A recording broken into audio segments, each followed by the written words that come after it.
ആത്മാവിൻ ശക്തിയാൽ അനുദിനം നടത്തും യേശുവന്റെ കൂടെയുള്ളതാൽ ഇനി ക്ലേശങ്ങളിൽ എന്റെ ശരണമവൻ, ഭൂവിലേതും ഞാൻ ഭയപ്പെടില്ല. ഇനി ക്ലേശങ്ങളിൽ എന്റെ ശരണമവൻ, ഭൂവിലേതും ഞാൻ ഭയപ്പെടില്ല. പഴയ നിയമത്തിൽ നമ്മൾ ഉദ്ദേശിക്കുന്ന പോലെ പഴയ നിയമം അത്ര മോശമൊന്നുമല്ല. പഴയ നിയമത്തിൽ ദൈവം അവരോട് കമ്മ്യൂണിക്കേറ്റ് ചെയ്യാനായിട്ട് പ്രവാചകന്മാരെ അയച്ചു. ഒത്തിരി കാര്യങ്ങൾ അവർക്ക് ഇസ്രായേൽ മക്കൾക്ക് എന്തെല്ലാം പദവികൾ കർത്താവ് കൊടുത്തു. അവർക്ക് ന്യായപ്രമാണം കൊടുത്തു, അവർക്ക് പ്രവാചകന്മാരെ കൊടുത്തു, എല്ലാ കാര്യങ്ങളും കൊടുത്തു. പക്ഷേ ഞാൻ അവരുടെ ഭർത്താവായിരുന്നിട്ടും അവരെന്ത് ചെയ്തില്ല? എൻ്റെ നിയമത്തെ അനുസരിച്ചില്ല. എന്തുകൊണ്ട്? അനുസരിക്കാനുള്ള ശക്തി അവർക്കുണ്ടായിരുന്നില്ല. എന്നാൽ ഈ കാലം കഴിഞ്ഞ ശേഷം ഞാൻ ഇസ്രായേൽ ഗൃഹത്തോട് ചെയ്യുവാനിരിക്കുന്ന നിയമം ഇങ്ങനെയാകുന്നു. It says about a new covenant. എന്താണ്? ഞാൻ എൻ്റെ ന്യായപ്രമാണം അവരുടെ ഉള്ളിലാക്കി അവരുടെ ഹൃദയങ്ങളിൽ എഴുതും. ഞാൻ അവർക്ക് ദൈവമായും അവർ എനിക്ക് ജനമായും ഇരിക്കും എന്ന് യഹോവയുടെ അരുളപ്പാട്. അത് ഹൃദയത്തിൽ എഴുതുന്നത് കൊണ്ട് അവർ ആബാലവൃത്തം എല്ലാവരും എന്നെ അറിയും. ഞാൻ അവരുടെ അകൃത്യം മോചിക്കും, അവരുടെ പാപം ഇനി ഓർക്കയില്ല. കല്ലിൽ കൊത്തിയിരുന്ന നിയമം, കല്ലായുള്ള ഹൃദയം, ഇത് രണ്ടും കൂടാണ് ഓൾഡ് ടെസ്റ്റമെന്റിൽ ഏറ്റുമുട്ടിയത്. പഴയ നിയമത്തിൽ ഏറ്റുമുട്ടിയത് കല്ലിൽ കൊത്തിയ നിയമവും കല്ലായ ഹൃദയവും. കല്ലും കൂടെ കൂട്ടിയിടിച്ച് ദീപാറിയത് മിച്ചം. അനുസരിക്കാനായിട്ട് കഴിഞ്ഞില്ല. പക്ഷെ കർത്താവ് പറഞ്ഞു, ഇനി നിയമം കല്ലിലല്ല, എവിടെയാണ്?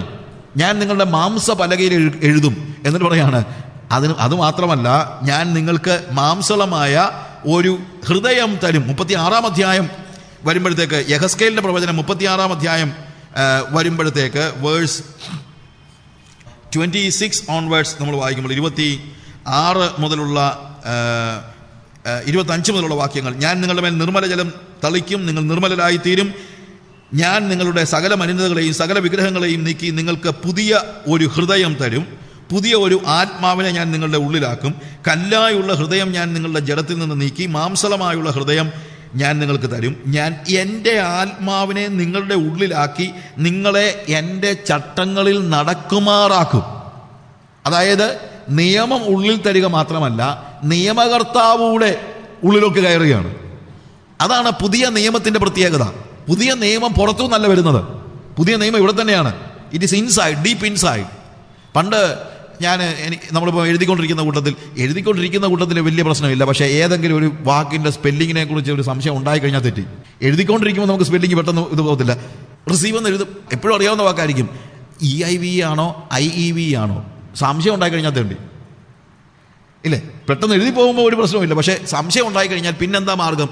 പിന്നെ നമ്മൾ എനിക്ക് എപ്പോഴും സംഭവിക്കുന്ന കാര്യമാണ്, എഴുതിയിരിക്കുന്ന അവിടെ നിർത്തി പെട്ടെന്ന് പോയി ഡിക്ഷണറി എടുത്ത് കൊണ്ടുവന്ന് നമ്മൾ നോക്കി വായിച്ച്, ഓക്കെ, അപ്പോൾ എനിക്ക് മനസ്സിലായി കഴിഞ്ഞപ്പം ഞാനത് എഴുതി. അങ്ങനെ ഓരോ പ്രാവശ്യവും പുറത്തു നിന്നാണ് എൻ്റെ സ്പെല്ലിങ് ശരിയാക്കിക്കൊണ്ടിരുന്നത്. പക്ഷേ ഇപ്പോൾ വേർഡിനകത്ത് ഞാൻ ടൈപ്പ് ചെയ്യുകയാണ്. വേർഡിനകത്ത് ടൈപ്പ് ചെയ്യുമ്പോൾ എനിക്ക് ഡിക്ഷണറി നോക്കേണ്ട കാര്യമില്ല. തെറ്റുണ്ടെങ്കിൽ അടിച്ചുകൊണ്ടിരിക്കുന്നതിന് മുമ്പ് തന്നെ ചുവന്ന ലൈൻ താഴെ വന്ന് വീഴും. Because that is inside. ഇല്ലേ? കമ്പ്യൂട്ടറിനകത്ത് നമ്മൾ എന്ത് ചെയ്തിരിക്കുന്നു? അതെങ്ങനെയാണ്? കമ്പ്യൂട്ടർ എന്തെങ്കിലും അത്ഭുത സൃഷ്ടി ആയതുകൊണ്ടല്ല, ഓൾറെഡി ഡിക്ഷണറി അതിനകത്ത് ഫീഡ് ചെയ്ത് വെച്ചിരിക്കുന്നുണ്ട്. അല്ലാതെ കമ്പ്യൂട്ടർ, പണ്ടൊക്കെ നമുക്കൊരു ധാരണയുണ്ട് കമ്പ്യൂട്ടർ എന്ന് പറഞ്ഞാൽ ഏതാണ്ട് വലിയ ആനക്കാരി വന്നു. അങ്ങനെയല്ല, ഇതൊക്കെ നേരത്തെ ഫീഡ് ചെയ്ത് വെച്ചിരിക്കുന്നത് കൊണ്ടാണ്. ഇതേപോലെ തന്നെ കർത്താവ് പറയാണ്, നിങ്ങൾ നേരത്തെ കൽപ്പനകൾ അനുസരിക്കാൻ ഓരോ സമയവും പുറത്ത് ചെന്ന് അന്വേഷിക്കുകയായിരുന്നു.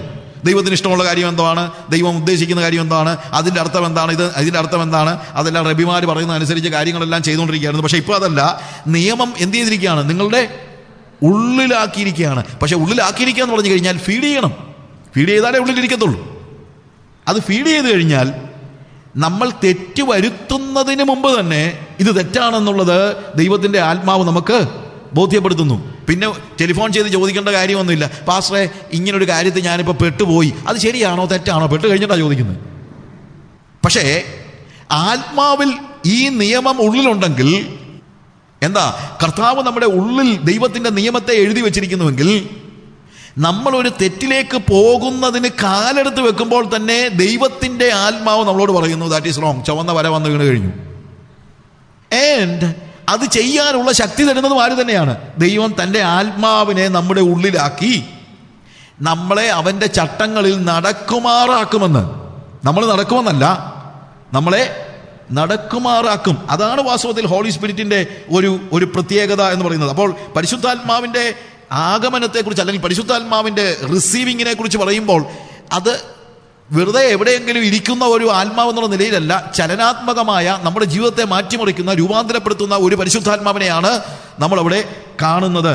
നിങ്ങളെ എൻ്റെ ചട്ടങ്ങളിൽ നടക്കുമാറാക്കും. യെഹെസ്കേലിന്റെ പ്രവചനം 39 അധ്യായത്തിന്റെ 28 29 വാക്യങ്ങൾ വായിക്കുമ്പോഴത്തേക്ക് അവിടെ chapter 39 verse 28 and 29, ഞാൻ അവരെ ജാതികളുടെ ഇടയിൽ ബദ്ധന്മാരായി കൊണ്ടുപോകാക്കുകയും, verse 29 just read, ഞാൻ ഇസ്രായേൽ ഗ്രഹത്തിന്മേൽ എൻ്റെ ആത്മാവിനെ പകർന്നിരിക്കയാൽ ഇനി എൻ്റെ മുഖം അവർക്ക് മറയ്ക്കയുമില്ല എന്ന് യഹോവയുടെ അരുളപ്പാട്. ഞാൻ ഇനി എൻ്റെ മുഖം മറയ്ക്കുകയില്ല. I will never hide my face. എന്താ അതിൻ്റെ അർത്ഥം?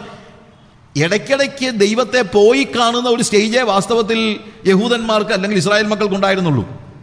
പക്ഷേ എൻ്റെ ആത്മാവിനെ, അവിടെ എഴുതിയിരിക്കുന്നു, ഞാൻ ഇസ്രായേൽ ഗൃഹത്തിൻ്റെ മേൽ എൻ്റെ ആത്മാവിനെ പകർന്നിരിക്കയാൽ ഇനി എൻ്റെ മുഖം ഞാൻ അവർക്ക് മറക്കയില്ല.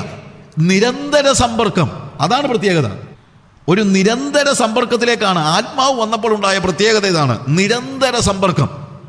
നേരത്തെ അവർ ചിന്തിച്ചത് ദൈവത്തെ കാണണമെങ്കിൽ യെരൂശലേം ദേവാലയത്തിലേക്ക് പോകണമെന്നായിരുന്നു.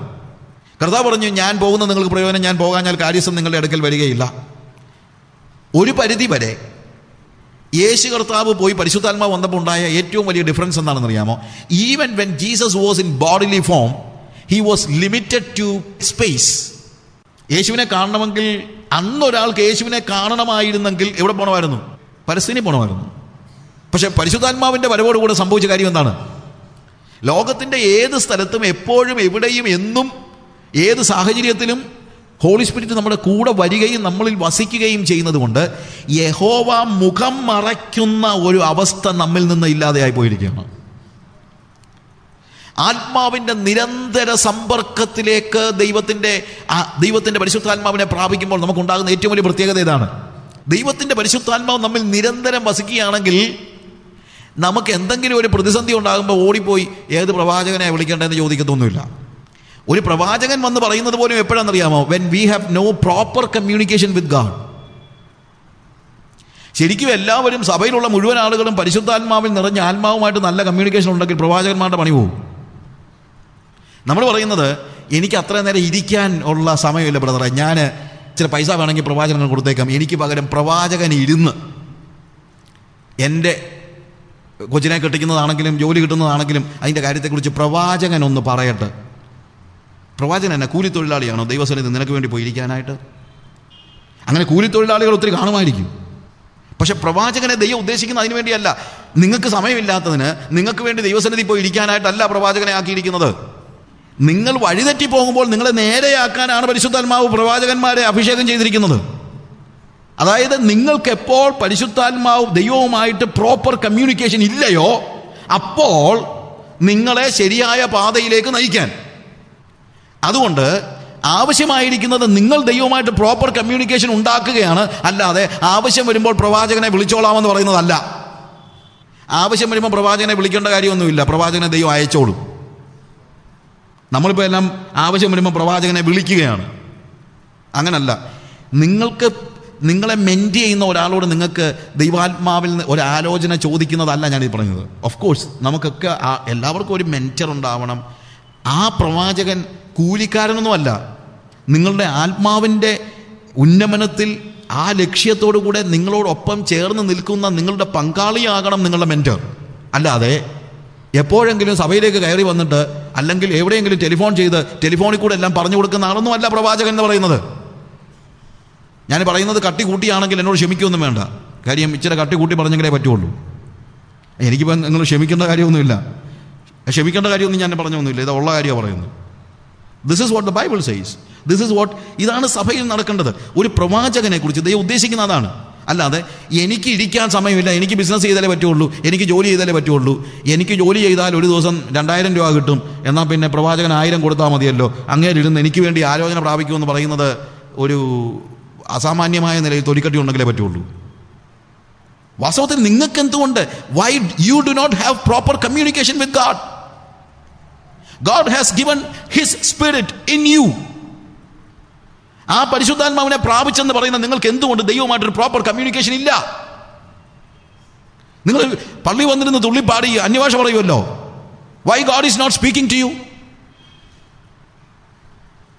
നിങ്ങൾ തുള്ളിപ്പാടി അന്യഭാഷ പറയുന്നെങ്കിൽ നിങ്ങളോട് എന്തുകൊണ്ട് ദൈവം നിരന്തരമായി സംസാരിക്കുന്നില്ല? ദൈവത്തിൻ്റെ ആത്മാവിൻ്റെ പകർച്ച ഉണ്ടെങ്കിൽ ഇവിടെ പറയുന്ന കാര്യം എന്താണ്? ഇനി ഞാൻ എൻ്റെ മുഖം അവരിൽ നിന്ന് മറച്ചു കളയുകയില്ല. Because Holy spirit is a person who is walking with you, dwell in you. നിങ്ങളുടെ ഉള്ളിൽ വസിക്കുവാനാണ് പരിശുദ്ധാത്മാവിനെ നൽകിയിരിക്കുന്നത്. ആ ആത്മാവുമായിട്ടുള്ള പ്രോപ്പർ കമ്മ്യൂണിക്കേഷൻ. നിങ്ങൾ വഴി തെറ്റുകയാണെങ്കിൽ നിങ്ങളെ നയിക്കാൻ ഒരു പ്രവാചകനെ ദൈവം അയക്കും. ഞാൻ പ്രവചന ശുശ്രൂഷ ഉള്ള ആളാണ്. ഞാനിതൊക്കെ പറയുമ്പോഴെല്ലാം ഞാൻ പറയാറുണ്ട്, ഇതൊന്നും കൊതിക്കറിവ് കൊണ്ട് പറയുന്നതല്ലെന്ന്. അതായത് ഈ ശുശ്രൂഷ ഒന്നും അനുഭവിച്ചിട്ടില്ലാത്തതുകൊണ്ടോ അറിയാൻ വയ്യാത്തതുകൊണ്ടോ അല്ലെങ്കിൽ എന്നാണ് ഒരു പ്രവാചകൻ ചെയ്യുന്നതെന്ന് അറിയാൻ വയ്യാത്തതുകൊണ്ടൊന്നുമില്ല. ഞാൻ കൃപാവരങ്ങൾ പ്രാക്ടീസ് ചെയ്യുന്ന ആളാണ്. അത് ഇവിടെ എന്നെ ആരും വിളിക്കൊന്നും വേണ്ട, പായിടാനൊന്നും പ്രാർത്ഥിക്കാനൊന്നും എൻ്റെ അടുത്ത് വരികയൊന്നും വേണ്ട. അത് ആവശ്യമുള്ളിടത്ത് കർത്താവ്, അതായത് ഇവിടെ പ്രവാചകന്മാർ വേറെ, രോഗശാന്തി വരെ പ്രാപ്തർ വേറെ, ഭൂതത്തെ ഇറക്കാൻ വേറെ. ഞാൻ പോകുന്ന സ്ഥലങ്ങളിലൊക്കെ ഇതിനെല്ലാം കൂടെ ഞാനേ കാണത്തുള്ളൂ. അപ്പോൾ ഇതെല്ലാം ചെയ്തില്ലേ പറ്റുള്ളൂ. അപ്പോൾ ഇതെല്ലാം ഞാൻ ചെയ്യുന്നുമുണ്ട്. ഞാൻ രോഗികൾക്ക് വേണ്ടി പ്രാർത്ഥിക്കുന്ന ആളുകൾ സൗഖ്യമാകുന്നു, ഭൂതങ്ങൾ അലറി ഓടുന്നു. ഞാനിതെല്ലാം ഓരോ ദിവസങ്ങളിലും നിരന്തരം അനുഭവിച്ചുകൊണ്ടിരിക്കുന്നതാണ്. ദൈവാത്മാവ് വെളിപ്പെടുത്തുന്ന കാര്യങ്ങൾ ഞാൻ ആളുകളോട് സംസാരിക്കുന്നു, അവർ ആശ്വാസം പ്രാപിക്കുന്നു. ഇതെല്ലാം ചെയ്യുന്ന ആളാണ് ഞാൻ. അതുകൊണ്ടാണ് ഞാൻ പറഞ്ഞത്, ഒരു പ്രവാചകനും ഇത് കേട്ടിട്ടും ഇതിൻ്റെ ഇപ്പം പറഞ്ഞ കേട്ടിട്ട് തന്നെയല്ല, ഒരു പ്രവാചകൻ്റെ ഫാൻ ഉണ്ടെങ്കിൽ അവരും ആരും ചിന്തിക്കണ്ട ഇതൊക്കെ അറിയാൻ വയ്യാതെ ഒരുത്തൻ വന്ന് പറഞ്ഞെന്ന് നിങ്ങളാരും ചിന്തിക്കൊന്നും വേണ്ട. ഇതെല്ലാം പ്രയോഗത്തിൽ കൊണ്ടുപോകുന്ന ദൈവത്തിൻ്റെ കൃപയാൽ ഇതൊക്കെ എന്താണ്, ആ കൃപാവരങ്ങൾ പ്രാക്ടീസ് ചെയ്യുന്ന ഒരാളാണ് ഞാൻ. അതുകൊണ്ടാണ് ഞാൻ പറഞ്ഞത്, ദൈവം നിങ്ങളെക്കുറിച്ച് ഉദ്ദേശിക്കുന്ന എന്താണ്? നിങ്ങൾ ദൈവത്തിൻ്റെ ആത്മാവിനെ നിങ്ങളിൽ പകർന്നത് ദൈവവുമായിട്ട് നിങ്ങളൊരു പ്രോപ്പർ കമ്മ്യൂണിക്കേഷനിൽ പോകേണ്ടത് കൊണ്ടാണ്. അവൻ്റെ മുഖം മറയ്ക്കുന്ന ഒരു സ്റ്റേജ് നമ്മൾ ഉണ്ടാകത്തില്ല if Holy spirit is within us. നിങ്ങൾക്കൊരു ഗൈഡൻസിന് വേണ്ടി നിങ്ങളുടെ മെൻറ്ററെ നിങ്ങൾക്ക് വിളിച്ച് ചോദിക്കാം, ഒരു പ്രശ്നമില്ല. എത്രയോ ആളുകൾ ലോകത്തിൻ്റെ ഏതെല്ലാം സ്ഥലങ്ങളിൽ നിന്ന് ഒരു പക്ഷേ എന്നെ വിളിക്കുന്നുണ്ടായിരിക്കും, കാര്യങ്ങൾ ചോദിക്കുന്നുണ്ടായിരിക്കും. അവിടെയെല്ലാം അത് കഴിയുമ്പോഴത്തേക്ക് എൻ്റെ പേരിലേക്ക് കാശ് അയക്കാനോ ദശാംശം അയക്കാനോ ഒന്നും അല്ല ഞാനിത് പറയുന്നൊന്നും. I love them. അറിയാൻ വയ്യാത്ത ആരെങ്കിലും എവിടുന്നെങ്കിലും വിളിച്ച് എൻ്റെ മോളെ ഇന്നടത്തുനിന്നൊരു കല്യാണാലൻ വന്നിട്ടുണ്ട്, ശരിയാണോ ബ്രദറെ എന്ന് ചോദിച്ചു കഴിഞ്ഞാൽ ഒന്നും എനിക്കറിയത്തൊന്നുമില്ല. അതിനൊന്നും ദൈവം എന്നെ പരമേൽപ്പിച്ചിട്ടൊന്നുമില്ല. പക്ഷേ എനിക്ക് ബന്ധമുള്ള, ഞാൻ പ്രാർത്ഥിക്കുന്ന, ഞാൻ സ്നേഹിക്കുന്ന, ഞാൻ ഇടപെടുന്നതായ, ഞാൻ മെൻറ്ററിങ് നടത്തുന്നതായ അനേകരുണ്ട്. അവരുടെ ജീവിതത്തിൽ ഒരു പ്രതിസന്ധിയുടെ സമയത്ത് അവരെന്നെ വിളിക്കുന്നു, ഞാൻ അവരോട് ഒരുമിച്ചിരുന്ന് പ്രാർത്ഥിക്കുന്നു, ഞാൻ അവർക്ക് ഒരു പക്ഷേ ദൈവത്തിൽ നിന്ന് പ്രാപിച്ച ആലോചന പറയുന്നു. അത് വേറെ. പക്ഷേ ഇന്ന് അതല്ല നടക്കുന്നത്. നിങ്ങളുടെ മെൻറ്ററോടൊന്നും അല്ലല്ലോ നിങ്ങൾ ചോദിക്കുന്നത്. നിങ്ങളുടെ കൊച്ചിൻ്റെ കല്യാണം വരുമ്പോഴത്തേക്ക് ചോദിക്കുന്നത് നിങ്ങളുടെ മെൻറ്ററോടൊന്നും അല്ലല്ലോ.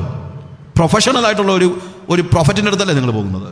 അതൊന്നും വേദപുസ്തകത്തിൻ്റെ നിയമമല്ല, നിങ്ങൾ മനസ്സിലാക്കണം. പച്ചയായിട്ട് ഞാനിത് പറയുന്നതിൻ്റെ കാരണം ഇത് നമ്മൾക്ക് തകർച്ച ഉണ്ടാകാതിരിക്കാൻ വേണ്ടിയാണ്. ഓക്കെ, ദൈവത്തിൻ്റെ ആത്മാവിൻ്റെ പകർച്ച നമുക്ക് നൽകിയിരിക്കുന്ന നിരന്തരമായിട്ടുള്ള സംസർഗം അവനിൽ ഉണ്ടാകണം. നമ്മളോട് തന്നെ ചോദിച്ചേ, നിരന്തരമായ സംസർഗത്തിലാണോ ഞാൻ വളരുന്നത് എന്നുള്ള ഒരു ചോദ്യം. ആത്മാവ് വരുമ്പോൾ, യോവേലിൻ്റെ പ്രവചനത്തിൽ പരിശുദ്ധാത്മാവിൻ്റെ വരവിനെക്കുറിച്ച് പറയുമ്പോൾ അതിൻ്റെ 2-ാം അധ്യായത്തിൽ നമുക്ക് വളരെ പ്രസക്തമായി അറിയാവുന്ന വാക്യങ്ങളായതുകൊണ്ട് നമുക്ക് അറിയാമല്ലോ. അന്ത്യകാലത്ത് ഞാൻ സകല ജഡത്തിന്മേലും എൻ്റെ ആത്മാവിനെ പകരും. അവിടെ എഴുതിയിരിക്കുന്നതനുസരിച്ച് അവർ അതിനോട് അനുബന്ധമായിട്ട് എല്ലാ ആത്മാവിൻ്റെ പ്രകാശനങ്ങളുടെയും ഒരു വലിയ ഒരു ഒഴുക്ക് അവിടെ കാണുന്നുണ്ട്. അവിടെ പ്രവചനമുണ്ട്, സ്വപ്നങ്ങൾ കാണുന്ന കാര്യങ്ങളുണ്ട്, ദർശനങ്ങൾ കാണുന്ന കാര്യങ്ങളുണ്ട്, എല്ലാ കാര്യങ്ങളും നമ്മളവിടെ കാണുന്നുണ്ട്, ഇല്ലേ? 2-ാം അധ്യായത്തിൻ്റെ വേഴ്സ് 28 to 29 അവിടെ നമ്മൾ വായിക്കുമ്പോഴത്തേക്ക്, അതിൻ്റെ ശേഷമോ ഞാൻ സകല ജഡത്തിന്മേലും എൻ്റെ ആത്മാവിനെ പകരും, നിങ്ങളുടെ പുത്രന്മാരും പുത്രിമാരും പ്രവചിക്കും, നിങ്ങളുടെ വൃദ്ധന്മാർ സ്വപ്നങ്ങളെ കാണും, നിങ്ങളുടെ യൗവനക്കാർ ദർശനങ്ങളെ ദർശിക്കും, ദാസന്മാരുടെ മേലും ദാസിമാരുടെ മേലും ഞാൻ ആ നാളുകളിൽ എൻ്റെ ആത്മാവിനെ പകരും, ഞാൻ ആകാശത്തിലും ഭൂമിയിലും അത്ഭുതങ്ങൾ കാണിക്കും. നോക്കുക, അവിടെ പ്രവചിക്കും, സ്വപ്നങ്ങൾ കാണും, ദർശനങ്ങൾ ദർശിക്കും. അപ്പോൾ ഹോളി സ്പിരിറ്റ് വരുമ്പോഴത്തേക്ക് അതിൻ്റെ പ്രകാശനങ്ങൾ, യോവേലിൻ്റെ പ്രവചനമായപ്പോഴത്തേക്ക് അന്ത്യകാലത്ത് പരിശുദ്ധാത്മാവിനെ പകരുമ്പോൾ പ്രകാശനങ്ങൾക്ക് വലിയൊരു പ്രാധാന്യം കൊടുക്കുകയാണ്. എന്തിനാണ്? അത് നമ്മൾ പിന്നീട് പഠിക്കുന്നുണ്ട്. പ്രകാശനം അല്ലെങ്കിൽ ഹോളി സ്പിരിറ്റ് നമ്മുടെ ഉള്ളിലേക്ക് വരുമ്പോൾ നമ്മളെ അവൻ്റെ കൽപ്പനകളിൽ നടക്കുമാറാക്കുന്ന പരിശുദ്ധാത്മാവ്. എന്നാൽ ഇതല്ല, മറ്റുള്ളവരുടെ പ്രയോജനത്തിന് വേണ്ടി. അവിടെയാണ് പ്രകാശനങ്ങൾ എപ്പോഴും മറ്റുള്ളവരുടെ പ്രയോജനത്തിന് വേണ്ടിയാണ്. അത് നമ്മൾ എന്ത് ചെയ്യണം? അത് പ്രാക്ടീസ് ചെയ്യണം. അങ്ങനെയാണ് പുതിയ നിയമത്തിൽ പരിശുദ്ധാത്മാവിൻ്റെ പ്രവൃത്തി നമ്മൾ കാണുന്നത്. അങ്ങനെയാണ് നമ്മൾ പൂർണ്ണമായും പരിശുദ്ധാത്മാവിൻ്റെ, മർക്കോസിന്റെ സുവിശേഷം 1-ാം അധ്യായത്തിൻ്റെ 8-ാം വാക്യത്തിൽ യോഹന്നാൻ പറയാണ്, അവൻ നിങ്ങളെ പരിശുദ്ധാത്മാവിൽ സ്നാനം കഴിപ്പിക്കും, നിങ്ങളെ മുക്കിയെടുക്കും. എന്ന് വെച്ച് കഴിഞ്ഞാൽ നമ്മൾ അടിമുടി പരിശുദ്ധാത്മാവിലാകുന്ന ഒരു സ്റ്റേജാണ്. It is not just holy spirit is empowering you. Old ടെസ്റ്റ്മെന്റിലൊക്കെ പലപ്പോഴും പരിശുദ്ധാത്മാവ് അവൻ്റെ മേൽ വന്ന് ഒരുപക്ഷെ അവനെ ശക്തീകരിച്ചു എന്നൊക്കെ നമ്മൾ കാണുമ്പോൾ ഇതല്ല. അടിമുടി പരിശുദ്ധാത്മാവിൻ്റെ അവസ്ഥയിൽ യോഹന്നാന്റെ സുവിശേഷം 7-ാം അധ്യായത്തിന് 38-ാം വാക്യത്തിൽ കർത്താവ് ഉത്സവത്തിൻ്റെ ഒടുക്കത്തെ ദിനത്തിൽ നിന്നുകൊണ്ട് പറയാണ്, ദാഹിക്കുന്ന ഏവരും എൻ്റെ അടുക്കൽ വരട്ടെ, എന്നിൽ വിശ്വസിക്കുന്നതിൻ്റെ ഉള്ളിൽ നിന്ന് പരിശുദ്ധാത്മാവിൻ്റെ നദികൾ പുറത്തോട്ട് ഒഴുകും. ഔട്ട് പോറിംഗ് ആണ്. ആത്മാവിനെ സ്വീകരിക്കുന്ന അനുഭവം ഒന്ന്, ആത്മാവിനെ പ്രകാശിപ്പിക്കുന്ന അനുഭവമാണ് അതിൻ്റെ അടുത്ത സ്റ്റേജ്.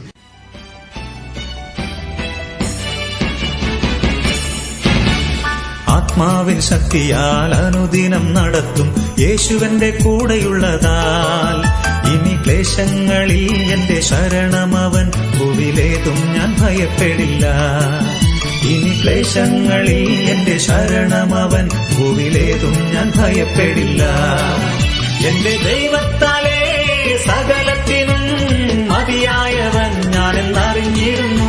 എന്റെ താഴ്ചയിലും സമൃദ്ധിയിലും ആത്മാവിൻ ബലം എന്നെ നടത്തിയിടുന്നു. ഞാൻ ലജ്ജിതനായി തീർന്നിടുവാൻ ഇടവരില്ല. എന്റെ ആവശ്യങ്ങൾ അറിഞ്ഞെന്നെ നടത്തിയിടും താൻ. ഞാൻ ലജ്ജിതനായി തീർന്നിടുവാൻ ഇടവരില്ല. എന്റെ ആവശ്യങ്ങൾ അറിഞ്ഞെന്നെ നടത്തിയിടും താൻ. ആത്മാവിൻ ശക്തിയാൽ അനുദിനം നടത്തും യേശുവന്റെ കൂടെയുള്ളതാൽ ഇനി ക്ലേശങ്ങളിൽ എന്റെ ശരണമവൻ, ഭൂവിലേതും ഞാൻ ഭയപ്പെടില്ല. ഇനി ക്ലേശങ്ങളിൽ എന്റെ ശരണമവൻ, ഭൂവിലേതും ഞാൻ ഭയപ്പെടില്ല.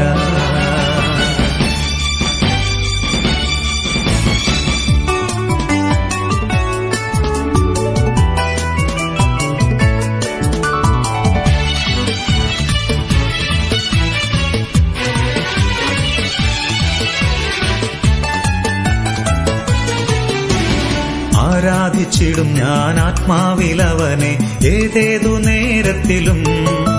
എന്റെ രോഗങ്ങളിൽ നല്ല വൈദ്യനവൻ, ഭൂവിലെന്നും ഞാൻ പാടിപ്പുകഴ്ത്തും. എന്റെ രോഗങ്ങളിൽ നല്ല വൈദ്യനവൻ, ഭൂവിലെന്നും ഞാൻ പാടിപ്പുകഴ്ത്തും. എന്റെ ദൈവത്താലേ സകലത്തിനും മതിയായവൻ ഞാനെന്നറിഞ്ഞിരുന്നു. എന്റെ താഴ്ചയിലും സമൃദ്ധിയിലും ആത്മാവിൻ ബലം എന്നെ നടത്തിയിടുന്നു. ഞാൻ ലജ്ജിതനായി തീർന്നിടുവാൻ ഇടവരില്ല. എന്റെ ആവശ്യങ്ങൾ അറിഞ്ഞെന്നെ നടത്തിയിടും താൻ. ഞാൻ ലജ്ജിതനായി തീർന്നിടുവാൻ ഇടവരില്ല. എന്റെ ആവശ്യങ്ങൾ അറിഞ്ഞെന്നെ നടത്തിയിടും താൻ. ആത്മാവിൻ ശക്തിയാൽ അനുദിനം നടത്തും യേശുവന്റെ കൂടെയുള്ളതാൽ ഇനി ക്ലേശങ്ങളിൽ എന്റെ ശരണമവൻ, ഭൂവിലേതും ഞാൻ ഭയപ്പെടില്ല. ഇനി ക്ലേശങ്ങളിൽ എന്റെ ശരണമവൻ, ഭൂവിലേതും ഞാൻ ഭയപ്പെടില്ല.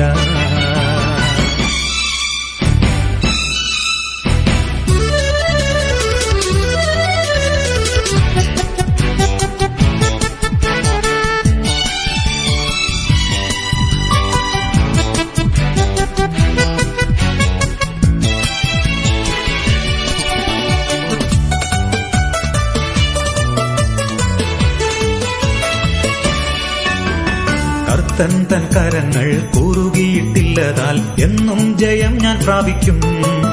എന്റെ നഷ്ടങ്ങളെ ലാഭമാക്കുന്നവൻ അവനെന്നും സ്തുതിക്കു യോഗ്യൻ. എന്റെ നഷ്ടങ്ങളെ ലാഭമാക്കുന്നവൻ അവനെന്നും സ്തുതിക്കു യോഗ്യൻ. എന്റെ ദൈവത്താലേ സകലത്തിനും മതിയായവൻ ഞാനെന്നറിഞ്ഞിരുന്നു. എന്റെ താഴ്ചയിലും സമൃദ്ധിയിലും ആത്മാവിൻ ബലം എന്നെ നടത്തിയിടുന്നു. ഞാൻ ലജ്ജിതനായി തീർന്നിടുവാൻ ഇടവരില്ല. എന്റെ ആവശ്യങ്ങൾ അറിഞ്ഞെന്നെ നടത്തിയിടും താൻ. ഞാൻ ലജ്ജിതനായി തീർന്നിടുവാൻ ഇടവരില്ല. എന്റെ ആവശ്യങ്ങൾ അറിഞ്ഞെന്നെ നടത്തിയിടും താൻ. ആത്മാവിൻ ശക്തിയാൽ അനുദിനം നടത്തും യേശുവന്റെ കൂടെയുള്ളതാൽ ഇനി ക്ലേശങ്ങളിൽ എന്റെ ശരണമവൻ, ഭൂവിലേതും ഞാൻ ഭയപ്പെടില്ല. ഇനി ക്ലേശങ്ങളിൽ എന്റെ ശരണമവൻ, ഭൂവിലേതും ഞാൻ ഭയപ്പെടില്ല. എന്റെ ദൈവത്താലേ സകലത്തിനും എന്നറിഞ്ഞിടുന്നു. എന്റെ താഴ്ചയിലും സമൃദ്ധിയിലും ആത്മാവിൻ ബലം എന്നെ നടത്തിയിടുന്നു. ഞാൻ ലജ്ജിതനായി തീർന്നിടുവാൻ ഇടവരില്ല. എന്റെ ആവശ്യങ്ങൾ അറിഞ്ഞെന്നെ നടത്തിയിടും താൻ. ഞാൻ ലജ്ജിതനായി തീർന്നിടുവാൻ ഇടവരില്ല. എന്റെ ആവശ്യങ്ങൾ അറിഞ്ഞെന്നെ നടത്തിയിടും താൻ.